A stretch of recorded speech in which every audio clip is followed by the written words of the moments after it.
You know, there's some things that just come up while you're sitting and recording, and it just kind of takes you for a whirlwind here. As I'm sitting here recording this, Adam Schefter tweeted out that the Browns are finalizing a trade that will send two-time Defensive Player of the Year Myles Garrett to the Los Angeles Rams per, Rap Sheet and Tom Pelissero and me. That is Adam Schefter. In exchange for Garrett, the Rams are expected to send Pro Bowl edge Jared Verse, a 2027 first-round pick, and other pick compensation is still being negotiated to the Browns. Wow. So Jared Verse from Myles Garrett, the Rams are sending, and they're trading. Wow, that is unbelievable. For me, it's really like bittersweet when things like this happen because Jared Verse, you hate to see homegrown talent traded off like this. It's really just kind of irks me in a way because I love homegrown talent and I wanted to see Jared Verse be a champion with the Rams. Obviously I wanted to see him continue his career with the Rams, but this is not to be expected now. It seems like the Rams are going all in for this 2026 season coming up. It's very surprising. Myles Garrett, obviously a two-time Defensive Player of the Year, Myles Garrett. You're getting back. This almost seems like what the Rams did back in 2021 when we traded Jared Goff for Matthew Stafford. It just seems like it's that all-in type of deal. Let's see if it pays off for the Rams, but very, very surprising here. The Rams are trading Jared Verse to the Browns for Myles Garrett. It's funny because I was actually going to talk about the Dodgers right now, but you know what? Let's go ahead and continue talking about the Rams. While the Rams are heading into summer OTAs here, big news coming out for Matthew Stafford, quarterback, QB1 of the Rams. He signs a new contract extension with the LA Rams, which is expected to be about $55 million in total for the extension. The deal, and this is coming from Adam Schefter from ESPN, the deal for the star quarterback can rise as much up until to $60 million with incentives, sources said. Stafford was scheduled to make $40 million in the 2026 season. Of the $55 million extension, $5 million is a roster bonus that is fully guaranteed at signing per a source. The remaining $50 million becomes guaranteed at the start of the 2027 league year, the source said, and the deal also includes a $5 million incentive each year tied to playoff success.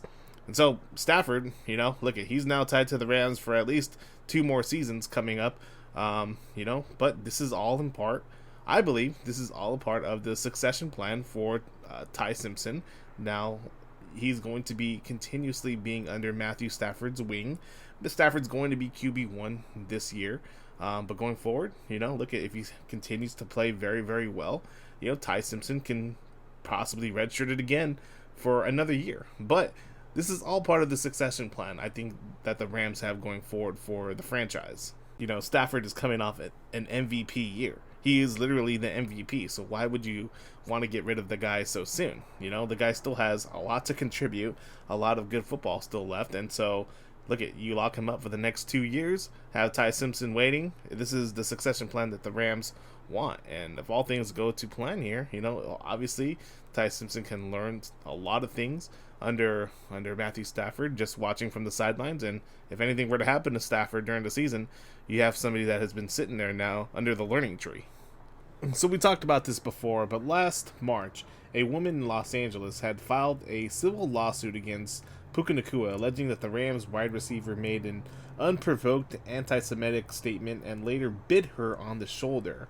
The lawsuit cites gender violence, assault and battery, and negligence. Now, this all happened in March. In the lawsuit, Atibi, that was the woman in the car, I think that was her last name, said that she was in the car with Nacua when he forcibly bit her on the left shoulder, leaving a circular imprint of his teeth and on her body. The lawsuit also alleges Nacua bit her friend's thumb in the car, with such force that her companion screamed in acute pain. So basically, with all of that, Nacua entered himself into rehab. This was all on Nakua's volition. And on Thursday, in a press conference after OTAs, Nakua spoke to reporters about his time in rehab. He said, "I'm doing great. It's been a busy offseason, but it's been good. Nice to be back around football and around a bunch of the guys." For the Rams wide receiver, and I'm reading this from the Rams.com, these first 5 weeks of the offseason workout program have been a welcome sense of normalcy and routine. Nakua expressed a gratitude for the support of his teammates and head coach Sean McVay since taking the steps to become a healthier version of himself in response to the off-the-field incidents. Nakua said that he's learned that it's okay to ask for support, and it's also to recognize the importance of using the platform he has as a pro football player for the betterment of himself and those around him.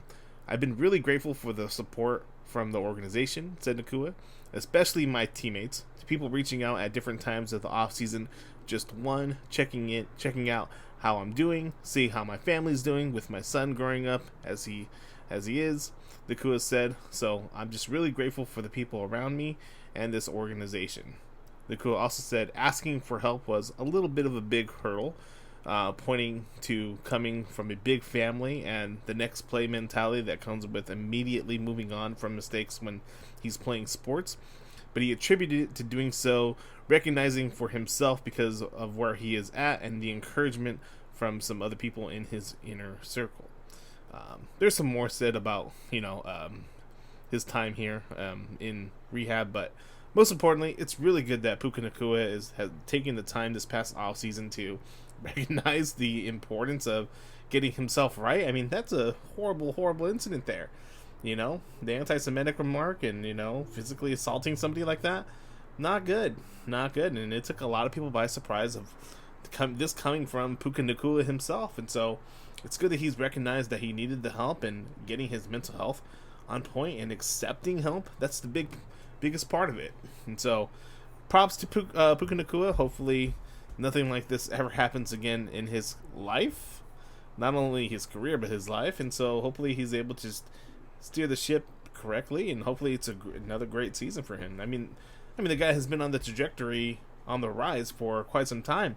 But, obviously, in your personal life, sometimes for these pro athletes, it takes a little bit of a hit. So if he can get himself right here, that's just what you want to see in general for Puka Nakua.